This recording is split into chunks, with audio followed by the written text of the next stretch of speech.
স্বাধীনতা যুদ্ধের শহীদ বীর সেনা বীরশ্রেষ্ঠ নূর মোহাম্মদ শেখের ৯০তম জন্মবার্ষিকী আজ। তবে এই দিনটি ঘিরে নেই কোনো আয়োজন আর সংস্কারে না হওয়ায় বীরশ্রেষ্ঠ নূর মোহাম্মদ শেখ গ্রন্থাগার ও স্মৃতি জাদুঘর ভবনের পলেস্তার ধসে পড়েছে।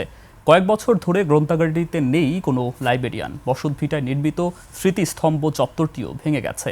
নড়াইল প্রতিনিধি শুভ সরকারের পাঠানো তথ্য ভিডিওতে ডেস্ক রিপোর্ট। ৭২ ঘন্টা ময়েশ্চার লক সমৃদ্ধ লিলি বডি ওয়াশ শিয়া বাটারের গুডনেস স্কিন রিপেয়ার করে রাখে সফট ও গ্লোয়িং। বিশেষ কোনো দিবস ছাড়া স্মৃতিস্তম্ভ ও জাদুঘরটি সারা বছরই অযত্ন অবহেলায় পড়ে থাকে।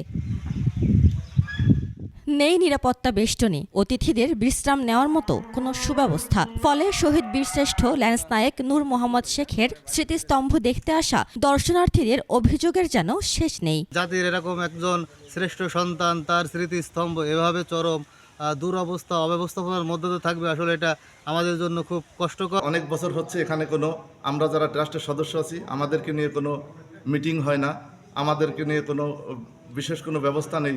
আমাদের অভিযোগগুলো প্রশাসনের কাছে তুলে ধরব।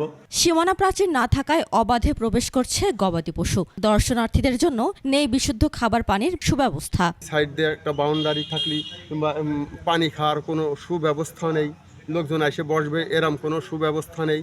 সরকারের কাছে আমি আবেদন করি যাতে আমাদের এই কাজগুলো বাস্তবায়ন করে। জেলা প্রশাসন বলছে জাদুঘর ও স্মৃতিস্তম্ভটি রক্ষণাবেক্ষণে দ্রুতই উদ্যোগ নেওয়া হবে।